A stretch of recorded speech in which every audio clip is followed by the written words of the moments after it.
To all of you in the Gettysburg class of 2015, thank you for inviting me today. I really want to express my extreme gratitude to President Riggs and to the parents and families of our graduates here for allowing me the opportunity to share such a special moment with you. This is truly an honor for me. I offer my congratulations to my fellow honorary degree recipients.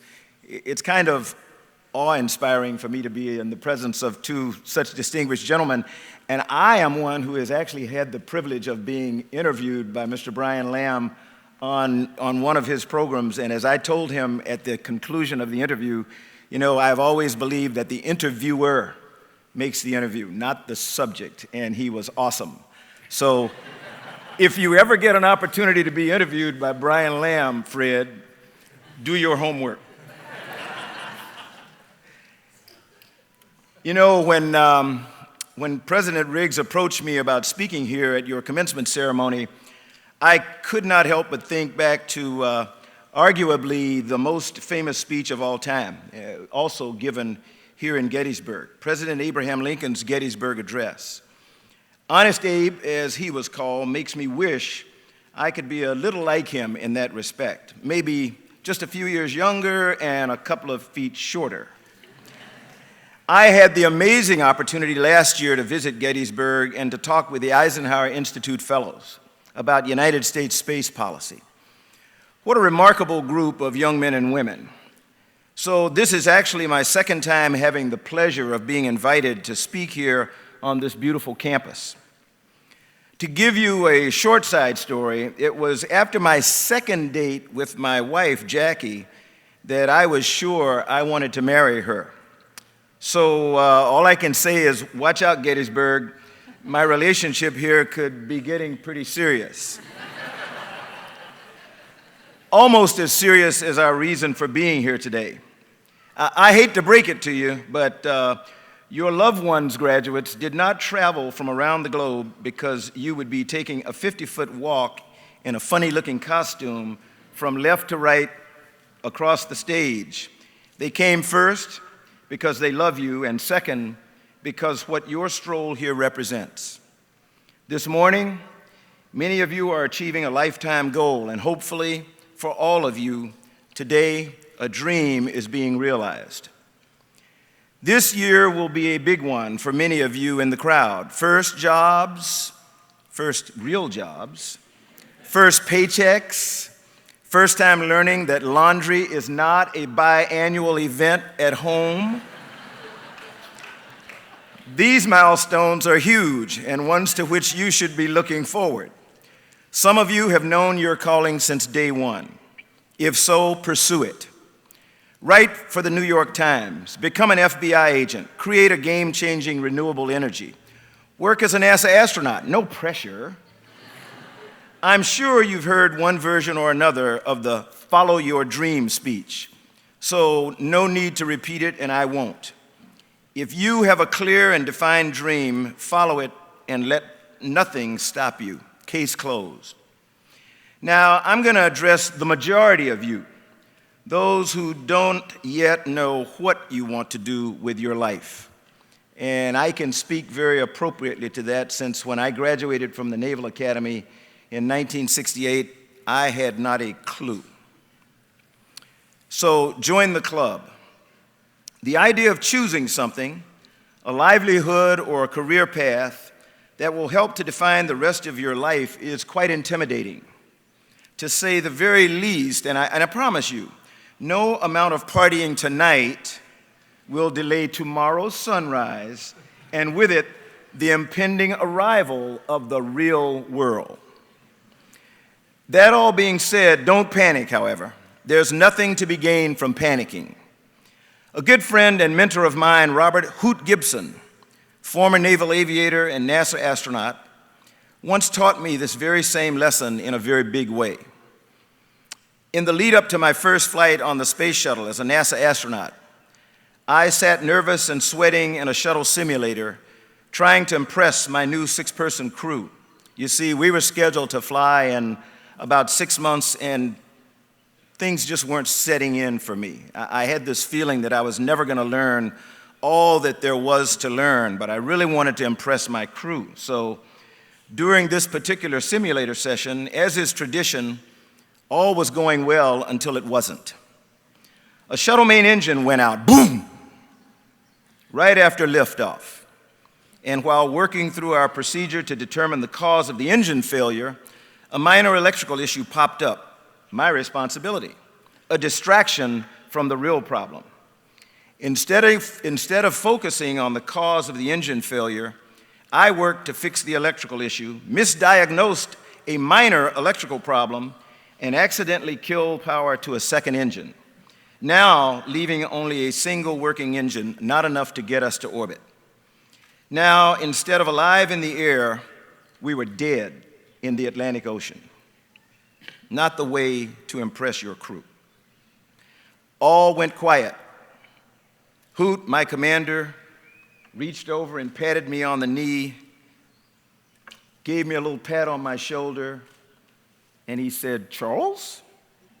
I knew I was in trouble. It was like my mother, as I was growing up in Columbia, South Carolina, saying Charles Frank.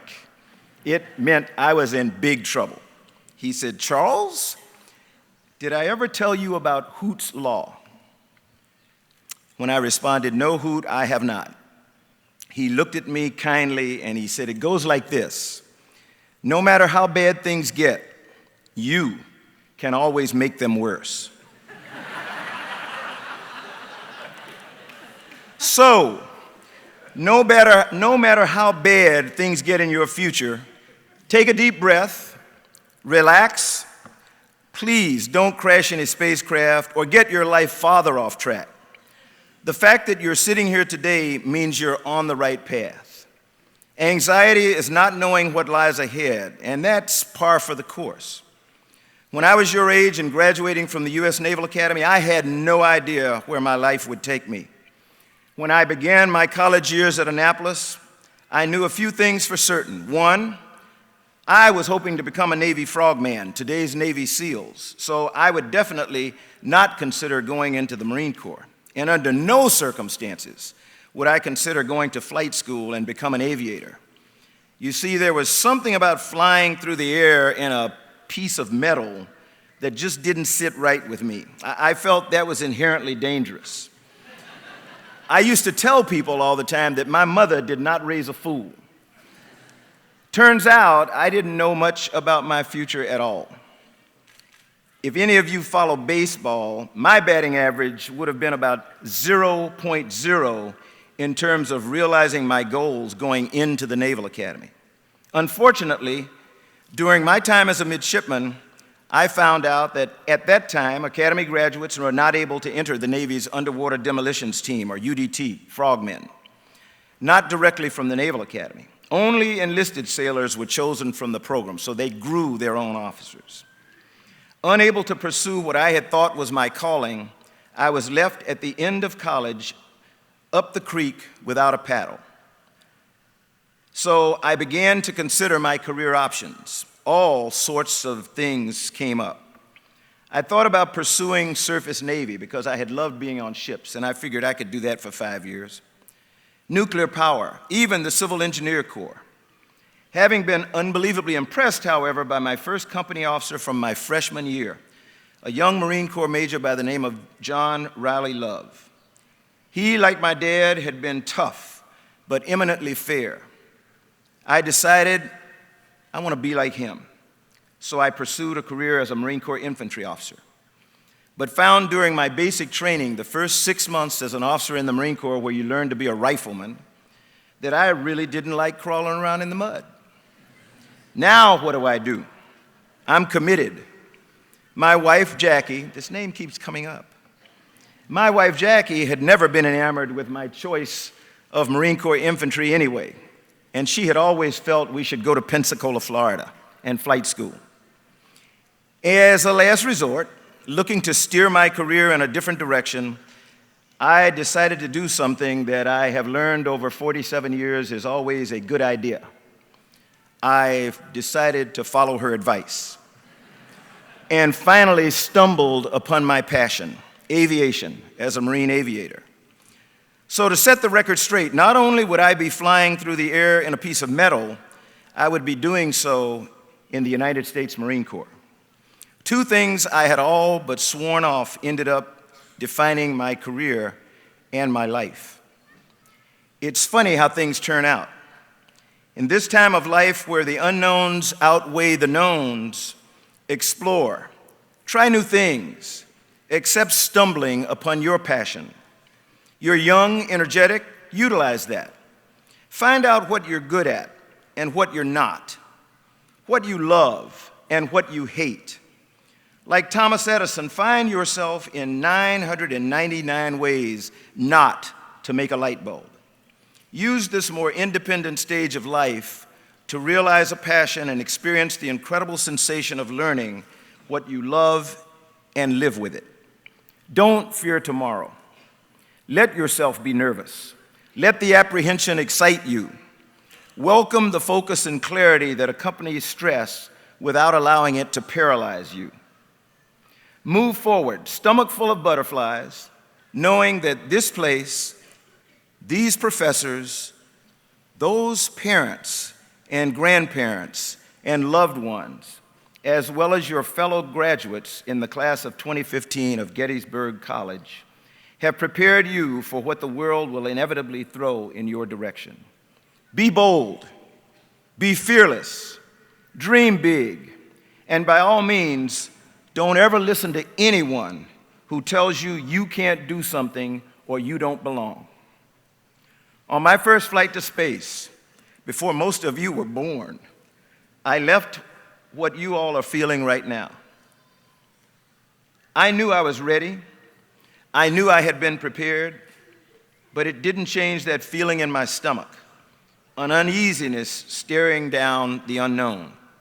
However, whether I liked it or not, Mission Control began their countdown from 10 down to 5, 4, 3, 2, 1. I felt each second and my heartbeat in unison. With liftoff, much like your departure from Gettysburg today, the goal of a lifetime was accomplished and a dream realized. When we got to orbit, it was unlike anything I had ever expected. Just the most beautiful thing you could ever imagine. I looked out the windows, welling up like I'm doing right now, and like one of my California mothers back here, who has a daughter in the class of 2015. I looked out the windows and I saw the continent of Africa approaching. This is like 10 minutes after leaving the coast of Florida. And it looked like a big island. As we soared through space, I watched a rotating sphere so colorful and alive, holding everything I'd ever known, every person I'd ever seen, everything I'd ever done, my family, my friends, and my home. With this new perspective came a redefined self-awareness. I think I finally saw the big picture. Class of 2015, enjoy this moment. Embrace the nervous excitement that comes along with it. And don't lose sight of that big picture. Don't ever forget your earth view. Realizing that I stand between a little bit more than 600 college students and a diploma, I think I better wrap up here. So let me say treasure today and look forward to tomorrow. As the sun sets, it will. As the sun sets on this much-deserved celebration, see opportunity in your future and the future of our world. The century to come is yours. With this degree, the torch is now passed. It is your generation that will lead us on a journey to Mars, tackle climate change, and maybe even discover that we are not alone in this grand universe. This degree is a mandate, so take it and run with it. In leaving Gettysburg, be confident and trust that you are ready. In one of my favorite sentences of all time, the Reverend Dr. Martin Luther King Jr. famously said, and I quote, "Faith is taking the first step, even if you can't see the whole staircase," unquote. Class of 2015, have faith. Make that first step. Take this leap and jump, knowing that a net will certainly appear. Congratulations to all of you and my fellow members of the class of 2015. Godspeed, God bless you, and God bless America.